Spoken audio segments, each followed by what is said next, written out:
lá em 2 Crônicas 20, naquele texto onde Deus concedeu vitória ao povo de Israel contra os seus inimigos, pela liderança do rei Josafá. E o rei Josafá, junto com muitas outras pessoas, homens de Deus, e com o próprio povo, foi vitorioso sobre os seus inimigos. Por quê? Porque eles receberam de Deus uma revelação especial de que a peleja não era deles, mas era de Deus. E eles deveriam, naquela guerra, naquele cenário caótico, adorar a Deus, se prostrar diante dele, porque Deus iria conceder vitória ao povo. E de fato Deus concedeu, enquanto o povo adorou, se prostrou, louvou, ou seja, se consagrou a Deus em adoração e louvor. Tem até um texto lá de Crônicas, 2 Crônicas 20, 15, que Deus diz, por meio de um daqueles homens que foram iluminados pelo Espírito Santo, um deles disse: não tenhais medo, porque o Senhor disse que a peleja não é vossa, mas de Deus. E essa palavra veio quando Josafá e o povo se rendeu com toda a sua fraqueza, confessando: não sabemos o que fazer. E quando a gente confessa isso a Deus e busca o Senhor, como Josafá e o povo buscou, Deus nos dá direção para a vitória. E a direção foi bem clara e nós estamos trabalhando em cima dessa direção, que é uma vida de oração, carregada de adoração, e a nossa principal arma de guerra. Esse é o nosso lugar de refúgio, de fortaleza, de vitória sobre os nossos inimigos, como nós vimos hoje já no Salmo 91. Então, o que nós estamos fazendo já nesse 19º estudo? Nós estamos colocando argamassa, concreto, nessa estrutura já montada. Muitas dessas coisas que nós iremos meditar já foram pinceladas e faladas, mas para que nós possamos nos aprofundar nelas, a gente precisa repeti-las, ter de novo em nossa memória. A gente precisa, assim como alguém para trabalhar a estrutura de um prédio, precisa forçar e bater as sapatas e o fundamento para deixar bem firme, né? Nós também precisamos disso. Então, estamos colocando massa em nossa estrutura. Na semana passada, nós meditamos o quanto a nossa atitude física ela é importante para a adoração. Sobretudo, a atitude de se prostrar. É uma atitude física que comunica de maneira clara para todos os povos dessa terra.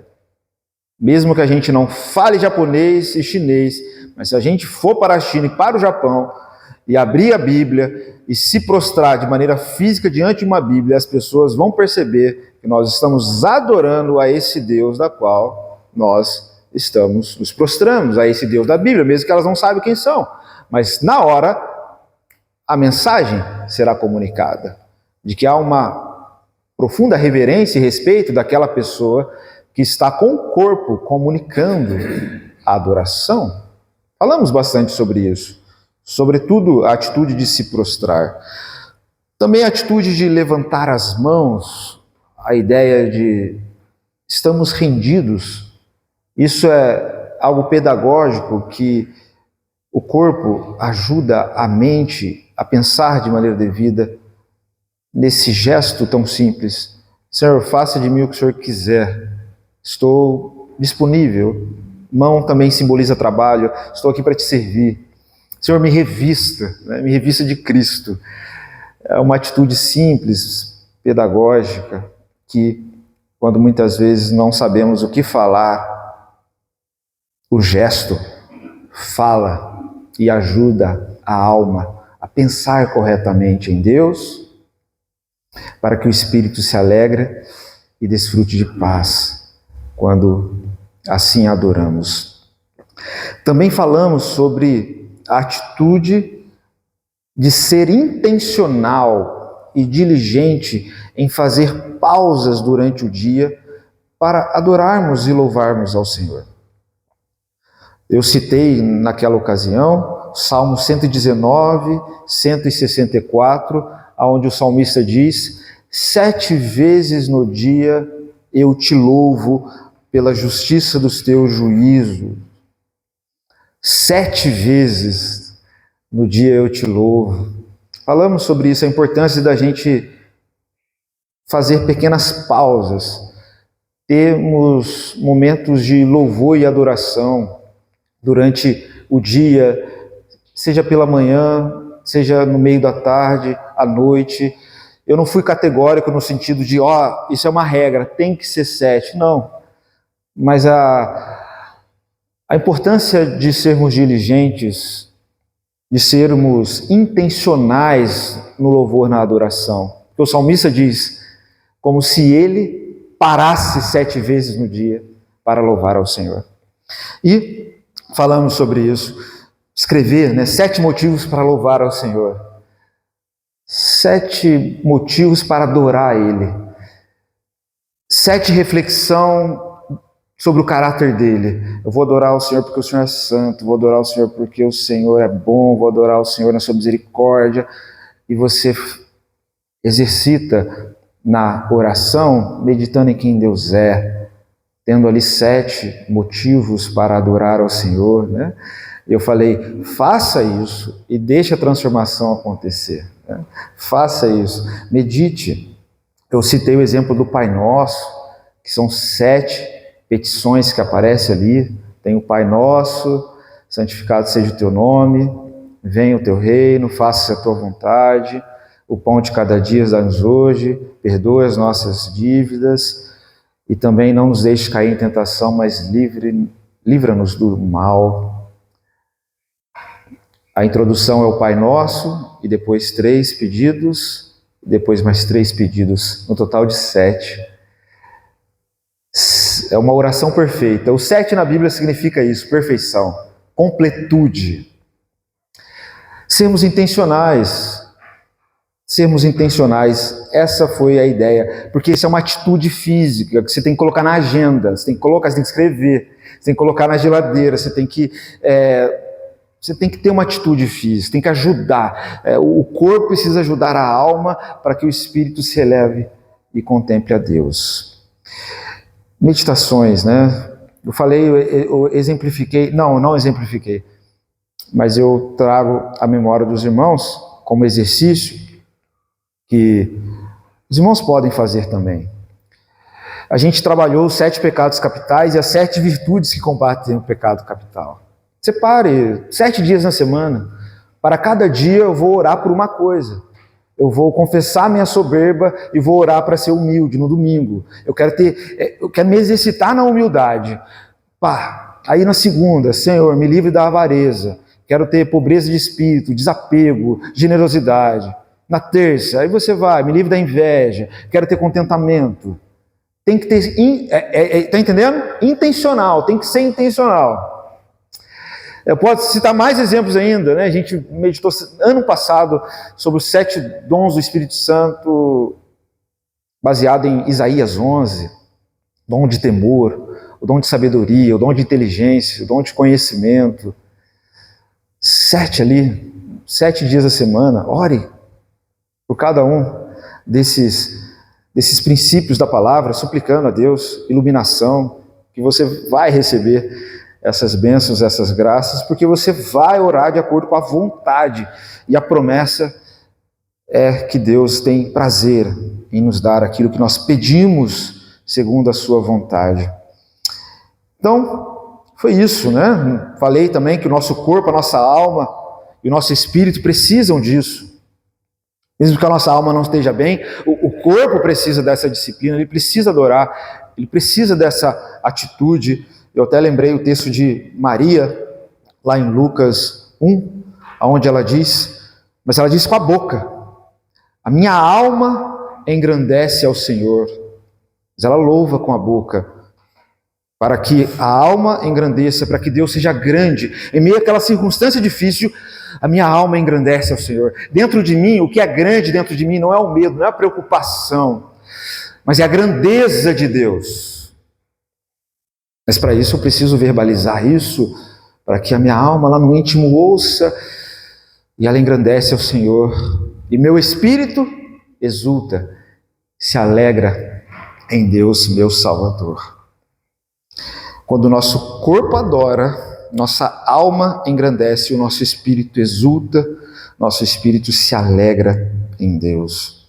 Então é por isso que falamos do quão importante é a atitude física, os gestos, sermos intencionais, separarmos mesmo, né? uma disciplina para a gente crescer nesta vida de oração e adoração, porque lembre-se, estamos numa guerra espiritual, e essa é a nossa principal arma de guerra. Sem estratégia a gente não vence.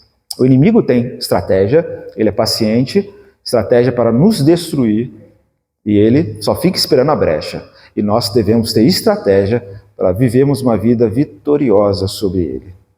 Ou seja, tem que ter estratégia para crescer na oração. Tem que aprender a orar. Tem que aprender a adorar. Lucas 11, antes de Jesus ensinar o Pai Nosso, os discípulos perguntam, pedem, né? Senhor, ensina-nos a orar como João Batista ensinou os seus discípulos. E no contexto de Lucas 11, Jesus ensina.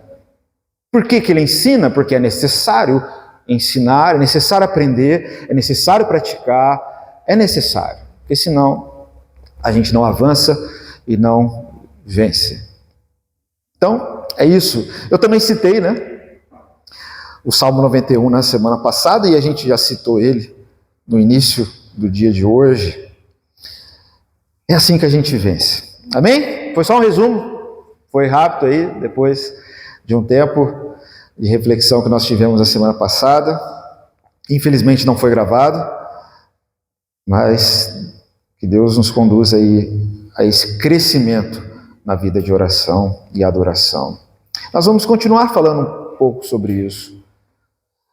Nós vamos adentrar hoje sobre a importância da adoração, que está relacionado à contrição, quebrantamento, obediência. Essas coisas andam junto e também faz parte da adoração. Mas antes, eu quero lembrar aos irmãos que em Cristo Jesus nós somos amados pelo Pai. Eu queria lembrar aos irmãos que esse interesse por oração, antes de ter que ser um interesse nosso, o Pai é o mais interessado nisso. Porque é por meio dessa intimidade que o Pai vai nos transformando de glória em glória em imagem de Cristo. A gente precisa entender nisso, a gente precisa crer nisso, a gente precisa sentir o peso disso, para que a gente se constranja a orar com mais intensidade, amor e prazer. Porque tem que se fundamentar no amor do Pai. Tem que se fundamentar. Mas lembra o que a gente meditou no texto da Transfiguração?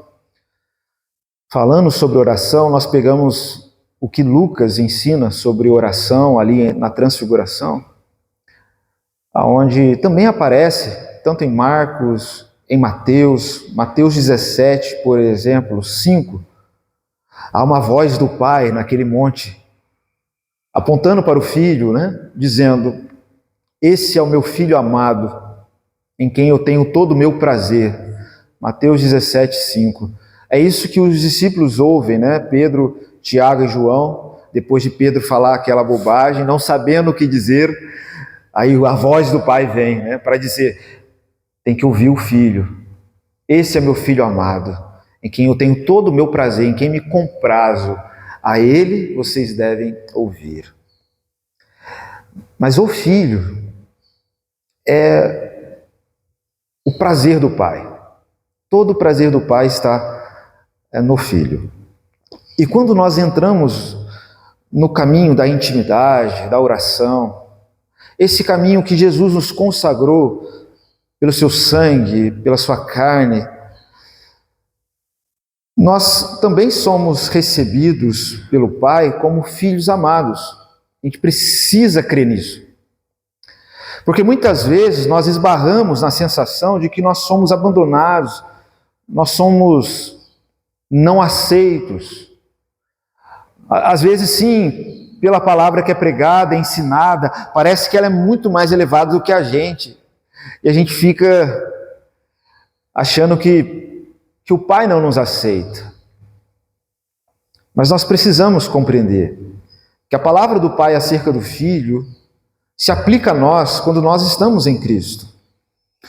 Se permanecemos unidos ao Senhor pela fé, o Pai, Ele olha para nós e o que Ele encontra é a imagem do Filho amado. E Ele nos vê coberto pelo sangue do Filho. E por isso Ele não nos rejeita. Ele nos ama. Ele nos ama assim com um amor eterno, um amor de aliança, um amor de graça, de misericórdia. Nós somos bombardeados com tanto versículo que aponta essa verdade, de que nós somos resultados do amor de Deus, da graça dele, da misericórdia dele. Mas por quê? Porque em Cristo nós somos aceitos por ele como filhos. Paulo fala isso, por exemplo, hoje eu vou citar alguns textos, irmãos que gostam de anotar, se atentem, e não precisam nessas citações abrir, porque eu vou passar por esses textos na medida que a reflexão avança. Mas vamos pensar nessa certeza de que nós somos filhos, somos amados pelo Pai, em Cristo Jesus. Para fundamentar essa fé, Gálatas capítulo 3, 26, diz que todos vós sois filhos de Deus por meio de Jesus Cristo.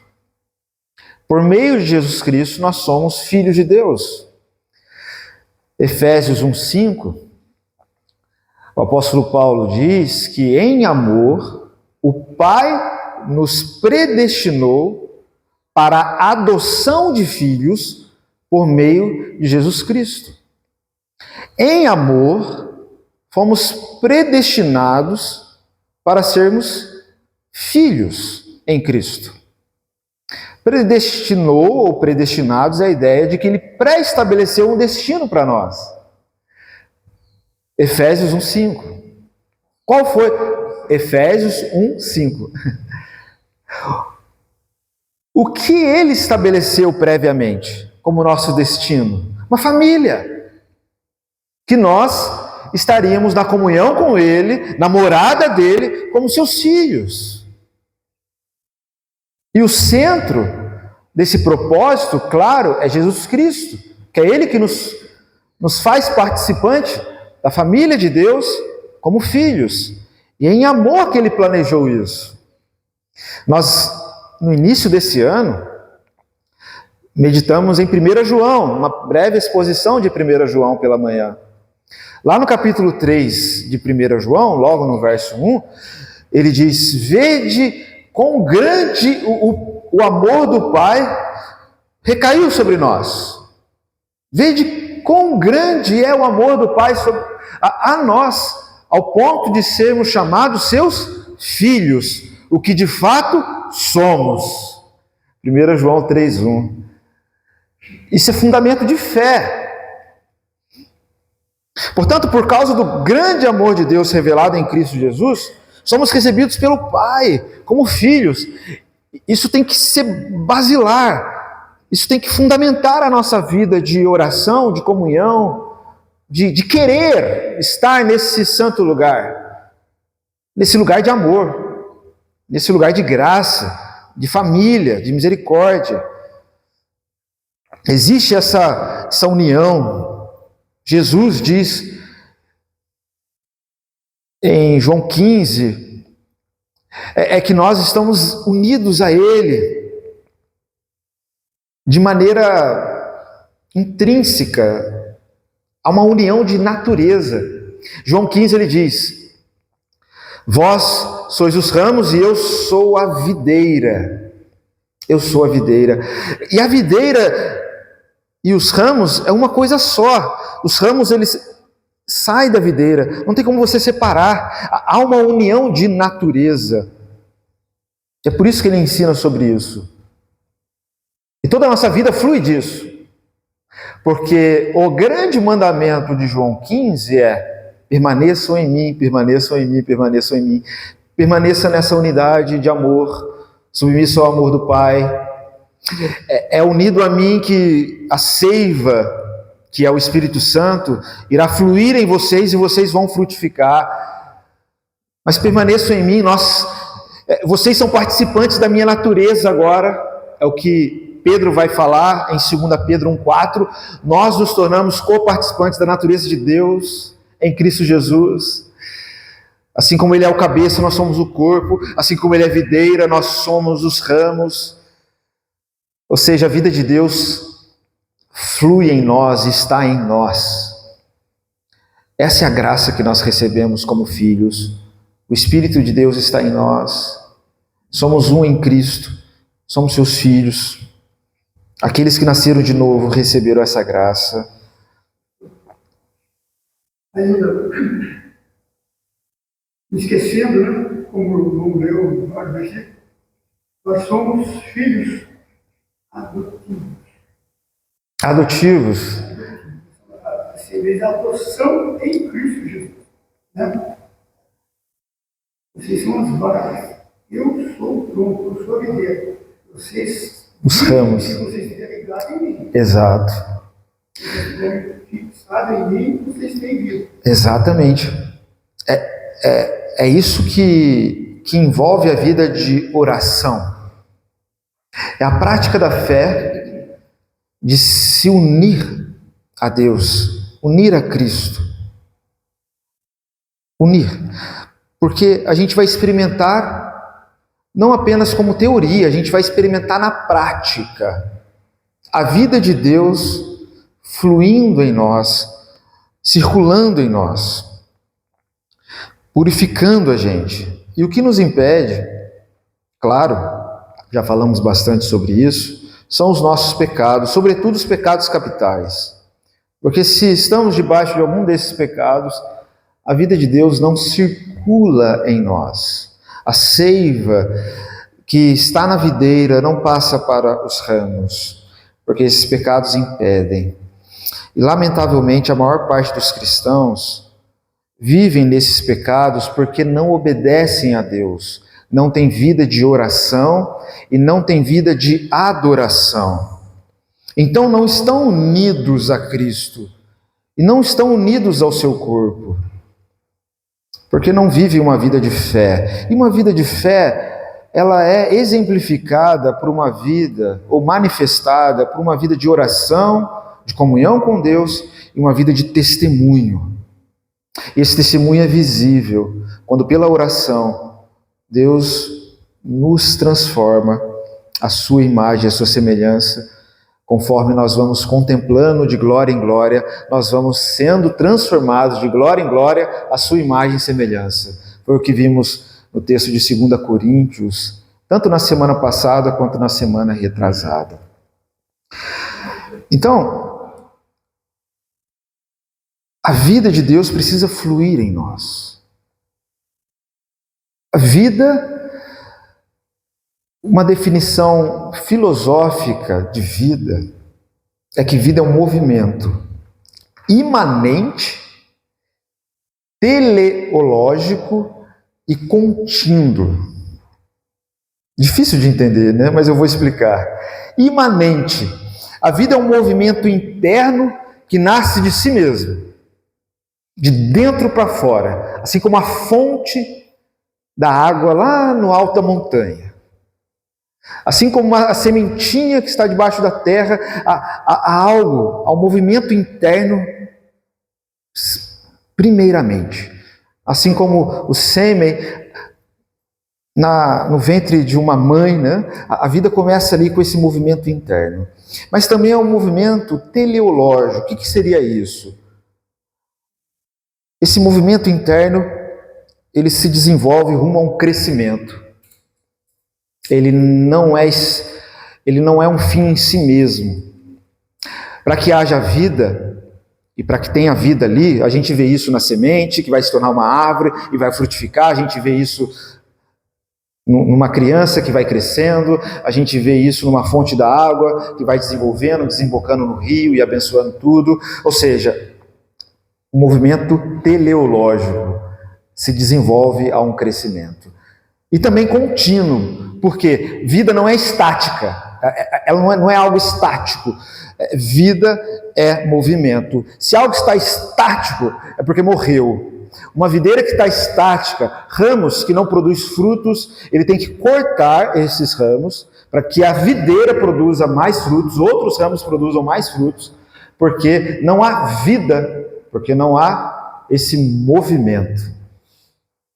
E quando nós dizemos que estamos em Cristo, que Cristo é a nossa vida, é porque nós vemos a graça dele trabalhando em nós. É porque experimentamos que ele está em nós, primeiramente nos livrando de nós mesmos e nos conduzindo a uma vida que expressa virtudes, frutos que glorificam o seu nome, que expressam o seu caráter.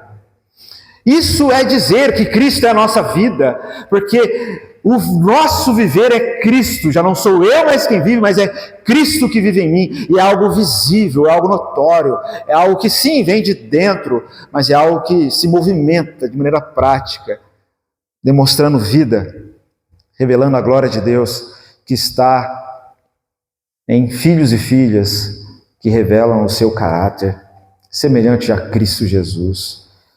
Porque essa é a nossa vida. Por isso que a nossa vida começa numa vida de união com Ele. Tudo está em estar em Cristo. Quando a irmã testemunhou no papel, a irmã Cleide, né, que aprendeu lá da fé não fingida, tudo se resume nisso. Primeiramente, estar em Cristo, para que a partir desse estar em Cristo, a vida aconteça. Mas ela é viva, ela é contínua, ela cresce, ela amadurece de maneira dinâmica e não estática. Então, de maneira prática, a gente precisa viver isso, pela oração e pela adoração. Compreender e ver isso, quantas vezes, por causa de se deleitar em Deus, de se amar a Deus, e de adorar a Deus em espírito e verdade, Ele nos livrou de nós mesmos. Quantas vezes você pôde ver isso, que Ele te livrou de uma ira pecaminosa, que Ele te livrou de uma luxúria, que Ele te livrou de uma cobiça. Quantas vezes você viu isso pela vida de oração, que Ele tem te livrado da soberba, de uma vida egoísta? Quantas vezes você tem percebido esse livramento pela oração? Quantas vezes você tem percebido essa santificação contínua? Isso, para nós, é salvação autêntica. É quando vemos a graça trabalhando eficazmente em nosso interior, de dentro para fora, nos conduzindo a caminhos santos, a caminhos retos. Quando isso acontece e cresce, no sentido de você perceber isso, então você começa a compreender de como Deus se importa com você. Aí entra naquilo que eu disse no início. A gente precisa crer que Deus de fato Ele nos ama. E não é um amor sentimentalista, não é aquele amor pecaminoso de quem quer mimar o filho e enfraquecer o filho. Não, é um amor de quem disciplina e quer que o filho seja cada vez mais forte, mais responsável, mais verdadeiro, mais entregue, mais sacrificial, mais firme. Quando isso acontece, a vida de oração cresce, a adoração cresce, e você começa a perceber a vida de Deus fluindo em você, você começa a compreender isso, que Deus Ele se importa com você, Ele é o mais interessado nisso. E isso tem que fazer diferença na nossa vida, para a gente buscar mais e mais oração, porque se tem alguém que importa com a nossa vida de oração, é Deus. Realmente. Ele tem um compromisso pessoal com a gente, com seus filhos e filhas, em santificá-los. Ele tem um compromisso pessoal com a gente, ele tem esse propósito, já desde a eternidade. Romanos 8, 28 e 29, diz que ele nos predestinou para sermos conforme a imagem do seu Filho. Ele tem esse propósito, ele não vai desistir desse propósito, só que ele vai nos formando em Cristo, para que sejamos cada vez mais parecidos com Cristo e cada vez menos conosco mesmo, quando a gente vai orando, adorando e crescendo em comunhão com Ele, permanecendo nele, permanecendo nele, permanecendo nele. A gente precisa compreender então que Ele tem um compromisso de, na oração, nos transformar, na oração, nos educar, nos fortalecer, na oração, conviver com a gente, na oração, revelar o seu amor, na oração, nos dar sua paz, nos dar sua alegria. Ele tem esse compromisso, Ele tem interesse nisso, Ele te percebe, você é amado, Ele se importa de verdade. Então, é precioso a gente entender isso. Não que isso se centraliza na gente, se centraliza no amor dele, mas a Bíblia diz que Ele tem de fato um grande amor para conosco. Deus prova o seu amor para conosco, pelo fato de Cristo ter morrido por nós, sendo nós ainda pecadores. Só que aí não para por aí. Ele prova ainda o seu amor para conosco, porque Ele quer nos santificar. Ele quer passar tempo com a gente. Ele quer nos amadurecer, e Ele nos amadurece quando Ele nos traz para o seu trabalho, para a sua casa. E Ele fala assim, cuide dos seus irmãos. Foi o que Ele falou para Pedro: Pedro, tu me amas? Então apacenta minhas ovelhas, cuide. Sai de si mesmo. Seja responsável. Eu quero o melhor para você. Mas como que é, Senhor? Eu não sei como é isso. Aprende aqui. Vem para a comunhão. Ó Jesus Cristo.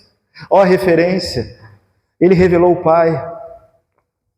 Por isso a gente entra na intimidade, irmãos. A gente precisa entender isso. Por isso a gente entra na intimidade. Para que Deus cumpra em nós o seu propósito, que é nos formar, nos educar. Um texto que fala sobre intimidade, que os irmãos conhecem bem, é fácil de decorar, é Mateus 6:6. Antes de Jesus ensinar sobre o Pai Nosso, no contexto de Mateus, em Mateus 6:6, Jesus diz assim: Tu, porém, esse tu revela pessoalidade. Você, ele está falando de maneira agora pessoal. Tu, porém, que precisa desenvolver uma vida de oração, de adoração? Sim. Tu, porém, quando orares, entra no teu quarto, fecha a tua porta e orarás a teu Pai. Olha a expressão pessoal aí. A teu Deus não. A teu Pai. Por que Pai? Porque você é recebido na casa como filho, em Cristo Jesus. É Jesus ensinando a gente a orar. E quarto ali, no original, seria a ideia de despensa. Seria de um quartinho que não tem janela. Algo muito íntimo. Algo que é fora de exposição. Porque os fariseus oravam para se expor, nas esquinas. E Jesus está dizendo, olha, vai para a intimidade com teu Pai. E Ele, que está em secreto, nesse lugar íntimo, e teu Pai, que vê em secreto, te recompensará. Lindo isso. É muito profundo esse texto. Tu, porém, de maneira pessoal, é o Salmo 91 que a gente leu, o esconderijo do Altíssimo. Orarás a teu Pai. E teu Pai que vê, te recompensará, Ele vai transformar você, Ele vai te encher de bênção, de graça, e bênçãos aqui na qual nós estamos falando há um bom tempo, é a formação do nosso caráter semelhante ao caráter de Jesus. Ele vai investir nisso, porque Ele é o mais interessado nisso. E olha como a atitude é importante. Como falamos na semana passada. Porque ele diz aqui, o teu Pai que ouve em secreto. Não, ele não diz isso. Ele diz, o teu Pai que vê em secreto, vê essa atitude concreta de buscar intimidade com Ele, Ele vai te recompensar, porque a atitude fala também, o corpo fala. Então, Ele está falando de algo íntimo, de adoração, de comunhão, de oração, é estar sós com Ele, porque isso nos transforma, isso traz bastante recompensa para nós. E quando eu entender de verdade que Ele é o que mais se importa com a minha vida, eu iria desejar mais do que tudo essa intimidade de oração. Se eu entender de fato isso, e eu preciso entender isso, que Ele é o que mais se importa, porque essa intimidade é muito importante para Ele. Não que Ele é um Pai carente da nossa atenção, não. Mas Ele é um Pai que se importa e quer passar tempo com a gente, e quer o nosso bem. Isso é muito glorioso, muito gratificante. E quando eu compreendo isso? Eu compreendo isso na intimidade. Quando eu experimento pela fé a intimidade dele, o amor dele, para de ser teoria ou sentimentalismo esse amor, e começa a ser algo que flui em mim, do qual eu me alimento, isso me transforma. Aí eu começo a experimentar realmente que a salvação está operando em mim de maneira pessoal, porque a graça ela não é uma teoria estática, ela é uma realidade muito concreta, onde o Espírito Santo trabalha em nós, está trabalhando em nós agora, se estamos atentos a Ele, em nosso íntimo, porque pela fé nós cremos nisso. Pela fé nós recebemos isso da palavra.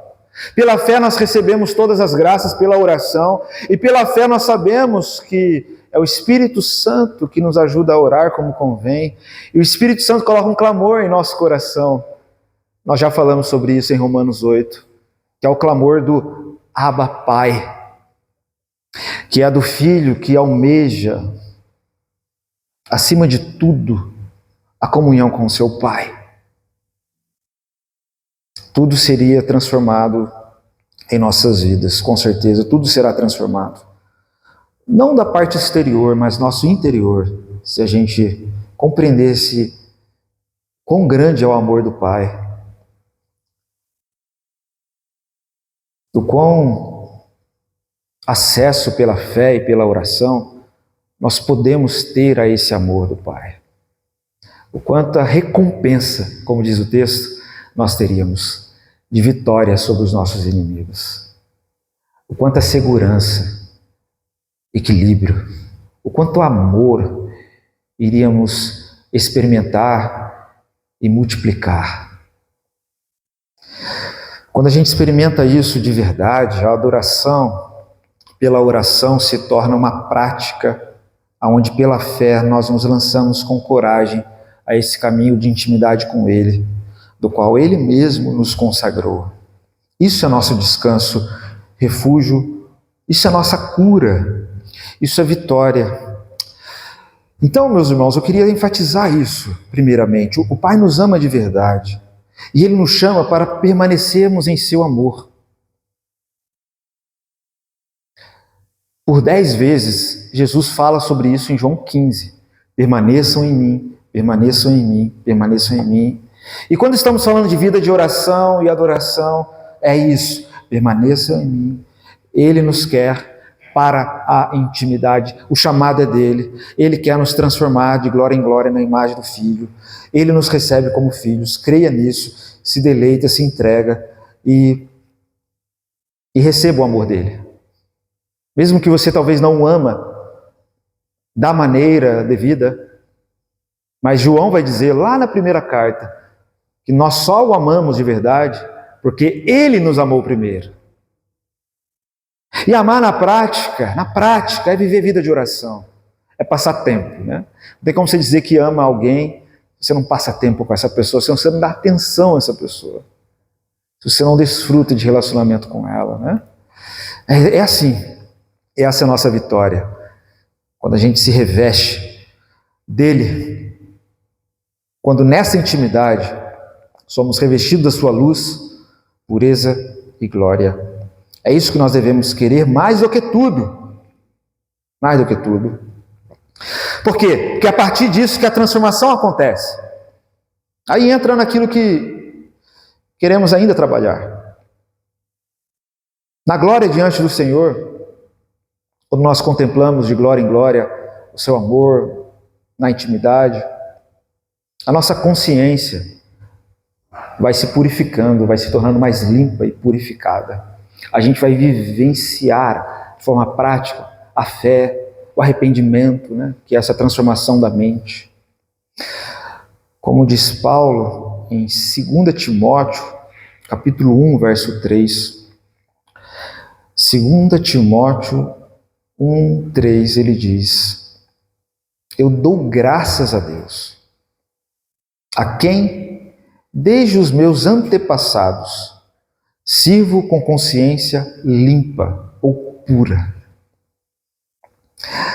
Porque sem cessar me lembro de ti nas minhas orações noite e dia. Paulo está aqui pronto para morrer. É a última prisão de Paulo, ele sabia que logo ele iria morrer. E ele escreve para o seu amado filho na fé, Timóteo. 2 Timóteo 1,3. Dou graças a Deus, a quem desde os meus antepassados sirvo. Como que eu sirvo? Com a consciência pura, limpa. A palavra servir e adorar no grego são as mesmas palavras. Adorar está relacionado a servir. Servir está relacionado a adorar. E esse servir tem que ser um servir de consciência limpa. Tem que ser. Consciência limpa é consciência purificada de todo pecado. Pensamentos, emoções purificadas. Purificadas por quem confessa o pecado. E nós vamos entrar nisso, que é uma parte essencial da adoração e da intimidade, porque nós contemplamos o Senhor, sua beleza, sua glória, sua santidade, mas também essa luz vai revelando algumas trevas que há em nós, impurezas, e ela vai nos purificando. E de maneira prática, essa purificação acontece quando nós confessamos os nossos pecados. Texto base para isso, os irmãos podem abrir para conferir, é 1 João, lá no capítulo 1, verso 8. 1 João fica lá perto de Apocalipse. O que diz lá? 1 João 1, 8. Se dissermos que a gente não tem pecado, a nós mesmos nos enganamos, ou mentimos para nós mesmos. E a verdade não está em nós, ou seja, a gente não experimentou a verdade. Mas se confessarmos os nossos pecados, Ele é fiel e justo para perdoar os pecados e também para nos purificar de toda injustiça. Ele é fiel e justo, Ele tem esse propósito, nos perdoar, mas também nos purificar. Quando? Quando nós confessamos os nossos pecados. Para Deus e para nós também. É extremamente importante termos uma consciência limpa. Deus quer que tenhamos consciência limpa, pureza de mente, de pensamento, de coração, de interioridade. Ele é o mais interessado nisso e nós também devemos ter interesse nisso. Em ter consciência limpa, coração puro. E a nossa fé ela não se baseia em expressões externas, religiosas, moralistas, de comportamento aparente de pureza. Não. A fé cristã está baseada naquilo que envolve um caminho de pureza. Está baseada em quem confessa seus pecados para Deus, para si mesmo e também para os outros. Principalmente quando nós pecamos contra os outros. Mas mesmo se não tivermos pecado contra aquele outro, se faz muitas vezes necessário confessar para alguém de confiança, alguém maduro na fé, como Tiago diz, em Tiago 5,16, que nós devemos confessar os pecados não apenas a Deus e a nós mesmos, mas também uns aos outros, para sermos curados, purificados. De maneira prática, é isso que acontece. É o interesse de Deus. Há tanta falta de interesse do povo de Deus em relação a isso. O mundo contribui para que, não, essa ideia aí não. Justifique, ou se explique, se vitimize, mas não confesse. E para Deus, esse caminho de luz, da qual 1 João está nos conduzindo, né? João, capítulo 1, 1 João 1, a partir do verso 5, vai dizer que Deus é luz, Ele não há trevas, e nós devemos andar na luz. E como nós andamos na luz? Primeiro passo, confessar os pecados. A fé cristã se baseia nisso. Não em quem finge santidade, e sim em quem tem coragem para confessar e dizer: sou pecador miserável, totalmente necessitado da tua graça e da tua misericórdia sobre minha vida.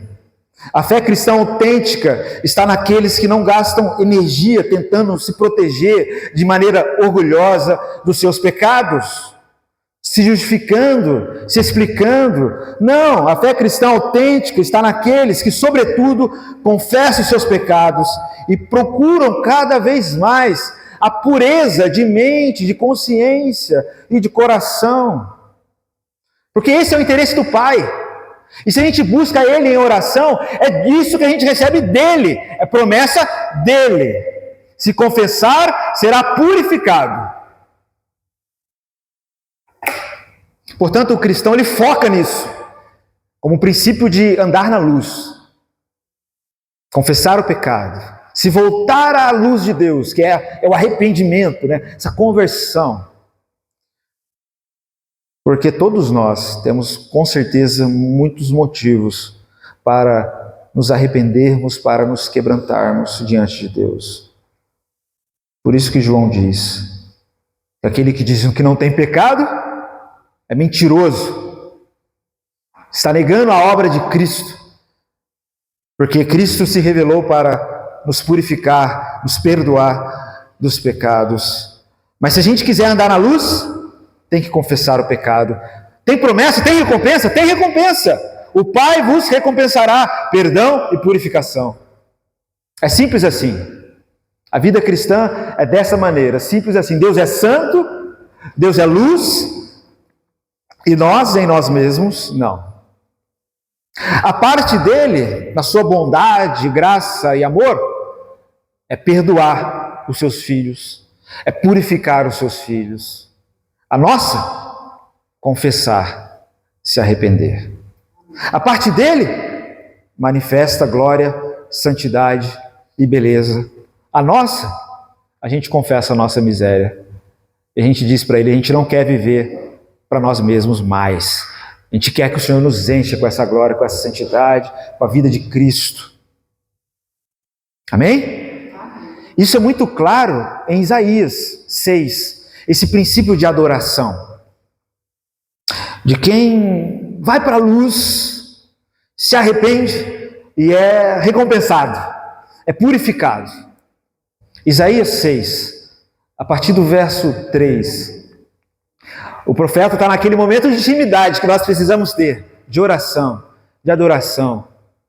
Deus, nesse tempo, tinha uma palavra para o profeta, mas antes Deus se revela, ele tem uma visão de Deus, ele vê um monte de anjos, serafim, de um lado para o outro, de maneira muito elevada, aqueles seres celestiais diziam: Santo, Santo, Santo é o Senhor dos Exércitos.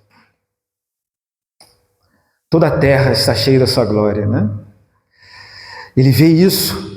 Ele contempla, falamos sobre contemplação, ele contempla a santidade, a pureza, a beleza, a grandeza de Deus. Isso é adoração, primeiramente. Mas também, quando você continua a passagem aí de Isaías 6, no versículo 5, essa luz dissipa suas trevas, revelam suas próprias trevas, porque ele diz: ai de mim, no verso 5, estou perdido, sou um pecador, eu sou um homem impuro, um homem que habito no meio de um povo de impuros lábios, e eu mesmo sou homem de lábios impuros, de coração impuro. Porque a boca fala daquilo que o coração está cheio, né? O que vai ser de mim? É o que Isaías está dizendo, em outras palavras. Porque os meus olhos viram o rei. Ai de mim. Então, um dos serafins, diz aí o verso 6, voou perto dele, trazendo na mão uma brasa viva, que retirada do altar com uma tenaz, com a brasa tocou a boca de Isaías, dizendo: eis que ela tocou os teus lábios, a tua iniquidade foi tirada e o teu pecado perdoado. Glória a Deus! Deus não fulminou o profeta. Sim, esse momento de intimidade é para isso, irmãos. Esse momento de adoração, de oração, de contemplação, mas também de quebrantamento e confissão. Não para que a gente fique ali toda hora se lamentando por quem nós somos. Não, esse encontro, há uma promessa de transformação, de perdão, de purificação, quando a gente confessa a nossa miséria. Deus é santo, ai de mim. Deus contempla essa humildade e Deus opera transformação, dando a Ele certeza de perdão e pureza. E a partir disso que o trabalho começa, porque Deus iria usar muito o profeta para falar as coisas de Deus, e Deus purifica. Entendeu esse princípio? Em Isaías é bem fácil da gente entender, e quando a gente quer se dedicar à vida de oração, à intimidade do Pai, é com esse intuito que nós adentramos para contemplar Deus, mas também isso é adoração. Lembra de Maria, mãe de nosso Senhor Jesus, em sua oração, lá no capítulo 1, verso 46 de Lucas? Primeiro ela diz, né, aquilo que já citamos: a minha alma engrandece ao Senhor, o meu espírito se alegra em Deus, meu Salvador. Ou seja, ela começa a exaltar a Deus. Só que depois ela diz: por que a minha alma engrandece ao Senhor? Porque Ele contemplou a humildade da tua serva.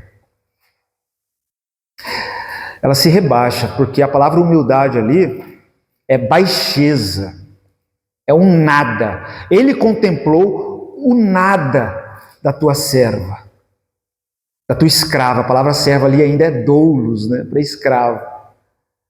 A minha alma engrandece ao Senhor, meu espírito se alegra em Deus, meu Salvador, ela bendiz, mas também ela se quebranta. Esse movimento, da qual nós estamos pensando hoje.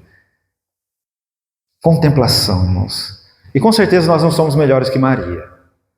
Não é à toa que ela é chamada de a bem-aventurada sobre todas as mulheres.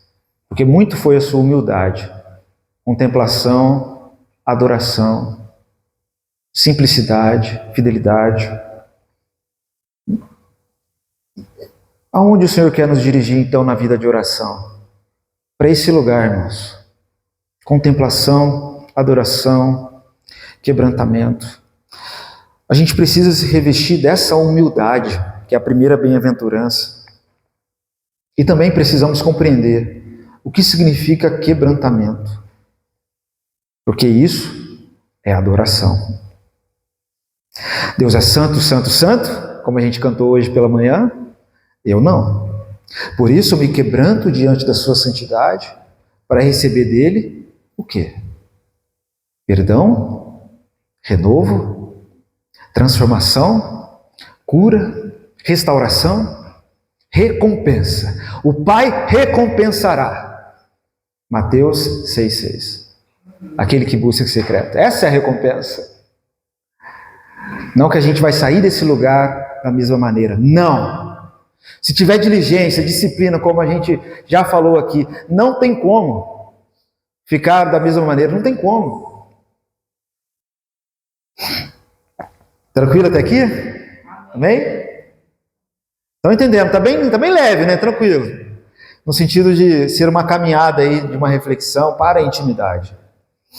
Mas, irmão, será que ao invés de a gente ficar pedindo para Deus coisas, livramento de alguma coisa, de algum acidente, pedir dinheiro, emprego, saúde, será que não seria melhor a gente pedir um coração quebrantado, arrependido? Quantas vezes isso está na nossa lista de oração? Pedir para que Ele abençoe a igreja com essa graça, que ela cresça em espírito, em verdade, em adoração, em quebrantamento. Que não seja difícil para a gente dizer para Ele: Senhor, eu queria viver um verdadeiro quebrantamento, quero orar mais por isso, para receber isso, quero estar nesse lugar. Porque a palavra de Deus diz, Jesus fala isso em em João 16, falando sobre o Espírito Santo, que a primeira obra do Espírito Santo é nos convencer do pecado. Depois ele fala da justiça e do juízo, mas primeiro ele fala do pecado. E convicção de pecado é um elemento pertencente a quem está realmente sobre a ação do Espírito Santo, a quem está sendo guiado pelo Espírito Santo. Simples. O Espírito Santo ele não causa, em primeiro lugar, euforia. Sobretudo, em primeiro lugar, ele causa arrependimento. Foi assim em todos os avivamentos da história da igreja, assim como os avivamentos da Bíblia, do Antigo Testamento, como foi com o rei Josafá, como foi na época de Neemias e Esdras. Primeira coisa, causa uma profunda visão humilde da glória de Deus, da santidade de Deus, da grandeza dele, mas também uma profunda quebrantamento, não, é uma profunda angústia, no sentido de se quebrantar e de se retratar com Deus, de suplicar o perdão dele, e usar gestos para isso, né? Às vezes a gente tem no Antigo Testamento momentos de povo até se batendo, usando saco de cinzas, profunda comoção, né? E às vezes de maneira organizada, diligente. Irmãos, né? Às vezes tinha dia para isso.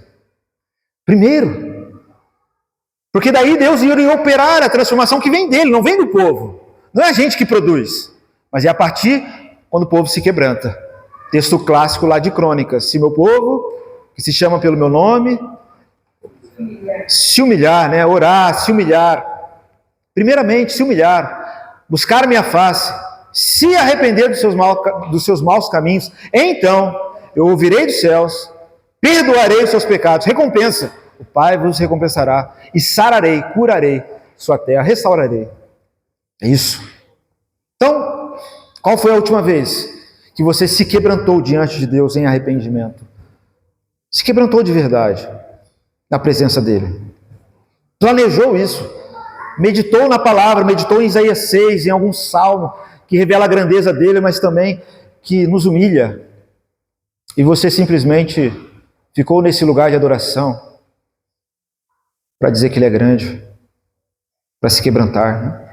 Quando a gente canta aquela música, né? Eu quero ser um vaso novo, né? Não vou nem cantar aqui para não estragar. Como um vaso na mão do olheiro, né? Quebra a minha vida, né? E faça de novo, né? Às vezes a gente canta isso só de boca, né? Mas a gente não se quebra. A gente nem quer se ofender, a gente é muito ofendidinho muitas vezes, né? A gente não confessa o pecado, a gente se justifica dele. Se quebrantar é dar nome, é se quebrantar mesmo, dizer. Aí Deus faz a obra, porque a gente se quebra, aí ele é olheiro, aí ele derrete aquele negócio, tudo lá, aqueles cacos, que em nós não sobra nada, mas na mão dele, ele nos molda a imagem de Cristo Jesus. Amém? Salmo 32, que é a nossa escola aí de oração, e esse salmo revela a bem-aventurança de uma alma quebrantada. Porque quebrantamento, irmãos, é alegria, é felicidade, é bem-aventurança. E se é bem-aventurança, a gente tem que se esforçar para se quebrantar. Amém? Não se justificar, a gente tem que pegar gosto por isso. Tem que pegar gosto por isso. Porque é onde Deus nos trata. É onde Deus nos transforma. É onde a gente experimenta o seu amor restaurador, transformador. Aí ele vai dizer, Salmo 32. Bem-aventurado aquele cuja a iniquidade é perdoada, cujo pecado é coberto. Esse é alegre, feliz. Salmo 32. Bem-aventurado o homem a quem o Senhor não lhe atribui iniquidade e cujo espírito não há dolo, não há desvio, né? Dano, exatamente. Olha só o que diz o verso 3. Salmo 32, verso 3. Isso é pedagógico, irmãos.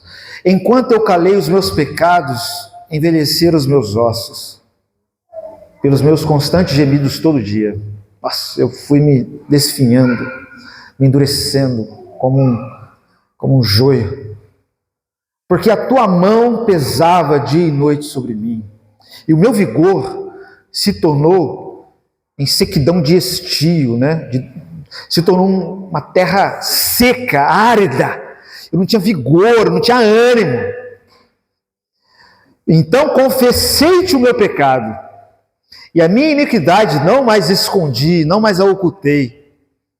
Disse para mim mesmo, né? Confessarei ao Senhor as minhas transgressões, e tu perdoastes a iniquidade do meu pecado.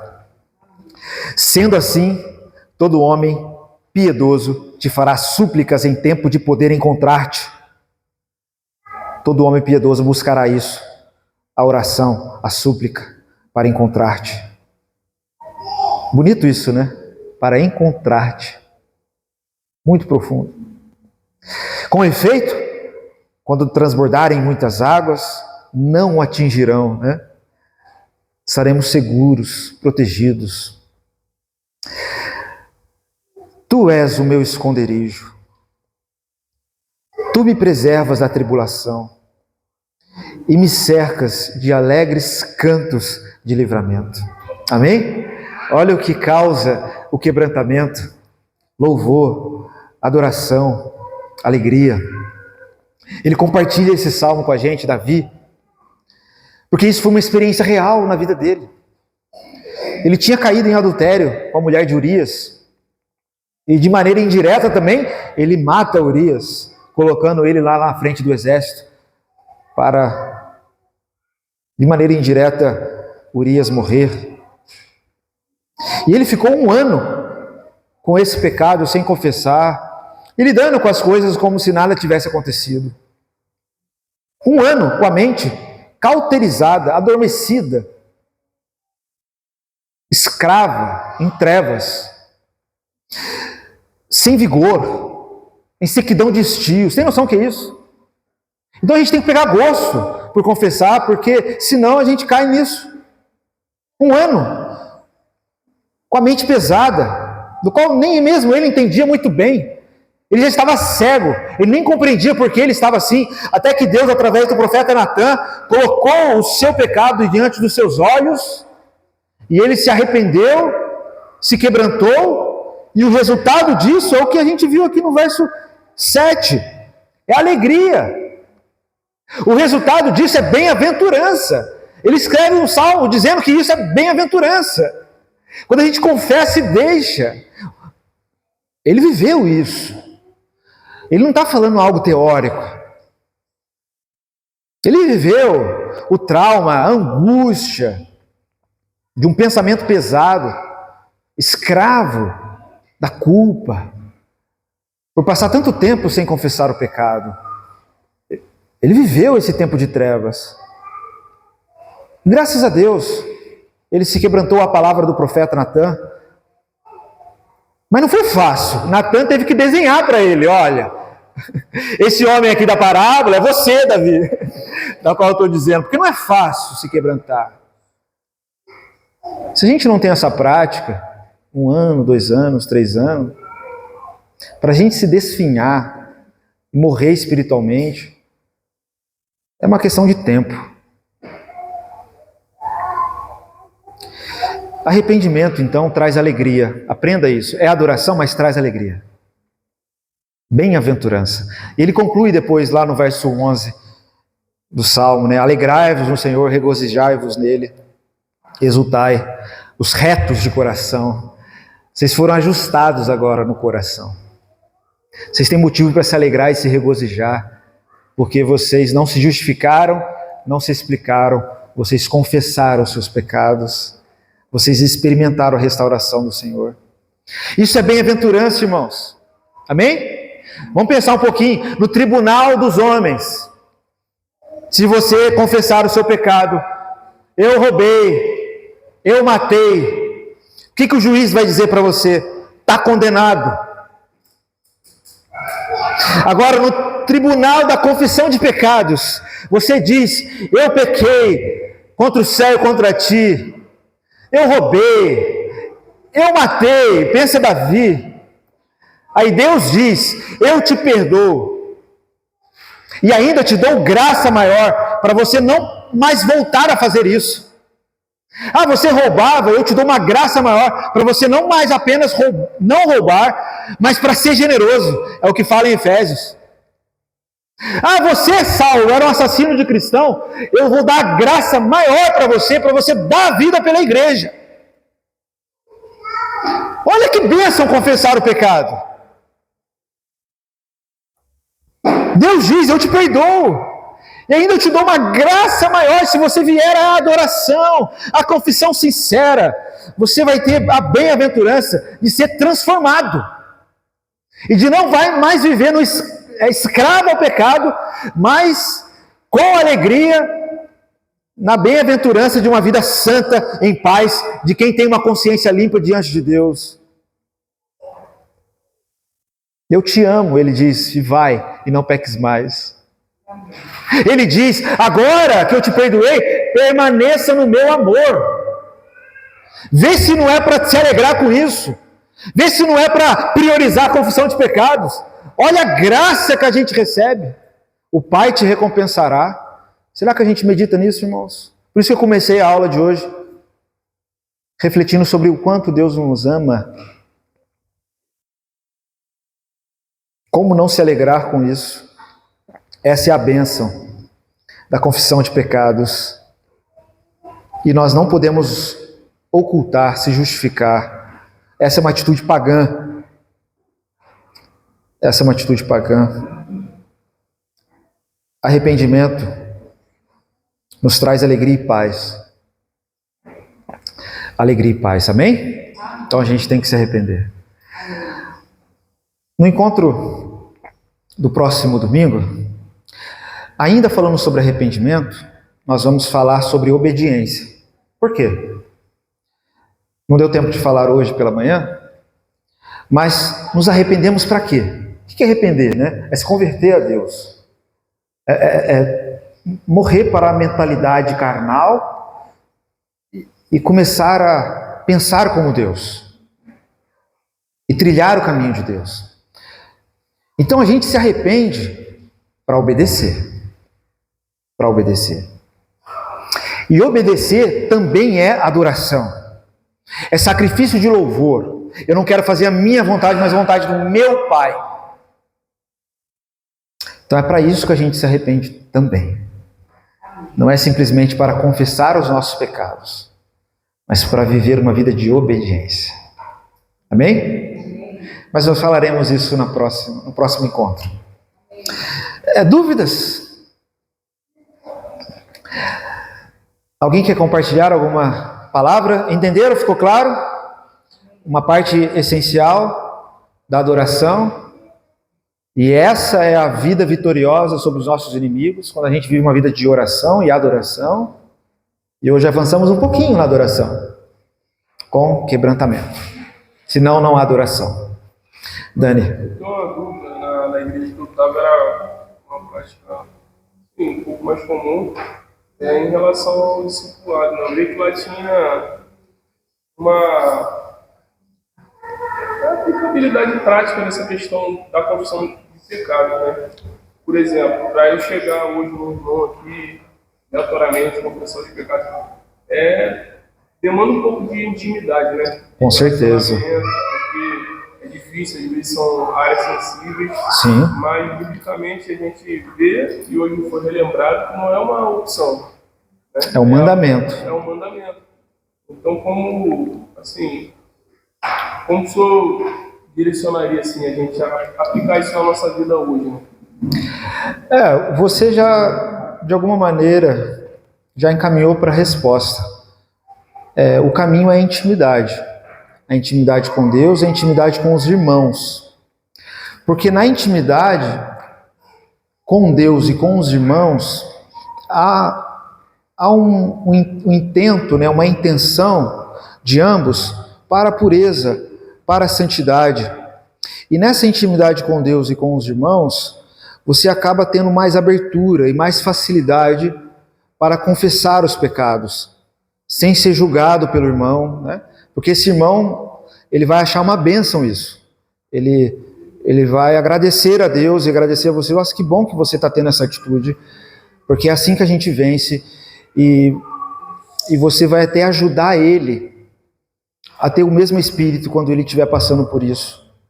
Então, a busca da intimidade, ela é essencial. Agora, quando o Tiago fala isso no capítulo 5, o contexto ali, ele até relaciona isso, parecendo que ele está falando aos presbíteros da igreja. Presbítero está ligado a ancião, né, aos irmãos maduros na fé, aos pastores, enfim. É necessário fazer isso, mas tem que ter cuidado para não fazer isso com qualquer pessoa. Com alguém novo na fé, alguém de confiança, alguém que você está trilhando um caminho de amizade, uma amizade sincera, de crescimento espiritual, de discipulado. É importante isso. Mesmo que você esteja discipulando alguém, quando você traz, às vezes, aquela sua fraqueza, você está ensinando esse alguém a como se viver a fé. E a gente vive a fé se humilhando e confessando os nossos pecados. Mas, de maneira prática, é a gente fortalecer a nossa intimidade. É a gente fortalecer os nossos encontros, ir de casa em casa, porque às vezes a gente não tem essa prática, porque às vezes nos falta essa intimidade uns com os outros e com Deus. E a gente tenta se proteger. A gente, às vezes, fica com medo de ser julgado. A gente fica...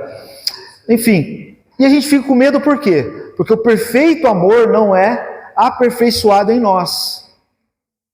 Nos falta intimidade com Deus e uns com os outros. Então esse é um caminho, estreitar os laços. Mas não é para qualquer um que a gente tem que direcionar isso. Mas é para aqueles que estão caminhando com a gente.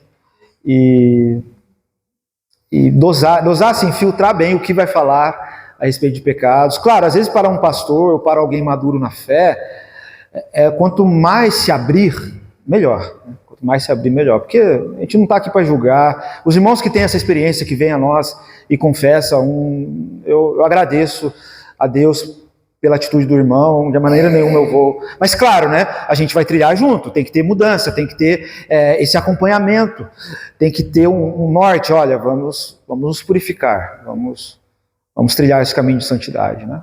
Então essa seria a dica: intimidade, buscar gente madura e não falar para qualquer um. É perigoso. Não falar isso numa roda de conversa, né? As mulheres se reuniram, os homens se reuniram. Gente, eu tô... Não, cuidado, tem que...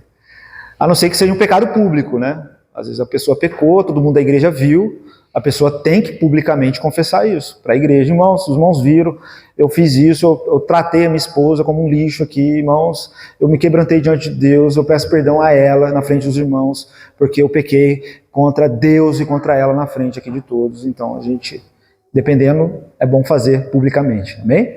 E a comunidade vai, amém, louvado seja, porque é assim que a gente vence a mágoa, o inimigo. Aí o inferno, aí os demônios, tudo sai da gente, né? Tudo sai da gente, que bom. Mas o Julie ia falar uma coisa, irmão? Você... Não? Amém, irmãos? Glória a Deus. Ficou bem entendido? Se não, resolve na oração. Vai buscar intimidade com o Pai, vai adorar, vai confessar e vamos junto nesse caminho de bem-aventurança. Não é um caminho de desânimo, de tristeza, não. O caminho da confissão é um caminho de renovo, de alegria, de força. Amém? E também se esforçar para isso que o Danilo reforçou para a gente. Se esforçar para confessar uns com os outros. Confessar, não se justificar. Não ficar falando já, eu estou irado porque aquela pessoa me irrita. Porque tem gente que fala isso, né? Justifica a sua ira ou justifica algum... Não, esquece. Se vier com isso, repreenda o seu irmão com amor. Irmão, não se justifique, irmão. Vamos confessar isso, tá? Deus seja louvado. Vamos ouvir o que Deus preparou através das crianças? E depois nós encerraremos com uma oração. Deus seja louvado.